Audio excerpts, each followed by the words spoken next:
KKR একটি লজ্জাজনক হার।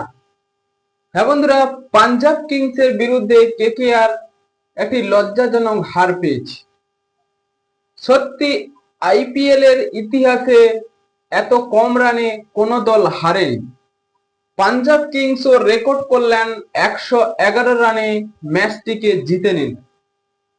কালকের ম্যাচে কেকেআর এর বোলার দুর্দান্ত পারফর্ম করেছে এবং পাঞ্জাব কিংসের ব্যাটারদের কিছুটাও হলেও অস্বস্তিতে ফেলেছে। কিন্তু তাদের যে ব্যাটিং অর্ডার, কেকেআর এগুলি কি করছে এবং এইভাবে ব্যাটিং অর্ডার বা মিডিল অর্ডারে ব্যাটিং করলে কি কেকেআর চ্যাম্পিয়নের দিকে যেতে পারবে?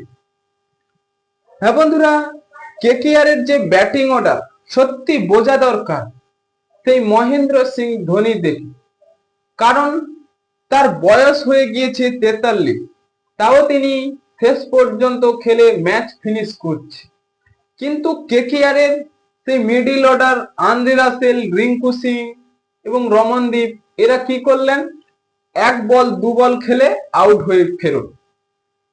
তাহলে কেকেআর এর যে মিডিল অর্ডার শক্ত হলে, ঠিকঠাক খেললে হয়তো এই রানটা খুব একটা বড় নয়, 111 রান, বলের থেকেও রান কম।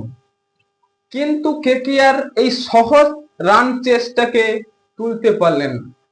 লজ্জা কেকেআর এর জন্য বা কেকেআর এর ফ্যানেদের জন্য লজ্জা যে এত কম রানে হেরে গিয়েছে পাঞ্জাব কিংসের কাছে।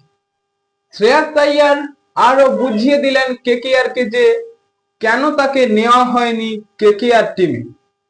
হ্যাঁ বন্ধুরা, আপনাদের কি মনে হয় কেকেআর এত কম রানে হেরে গিয়ে তারা কি খুব ভালো করলো বা মিডিল অর্ডারে কোনো পরিবর্তন করা উচিত?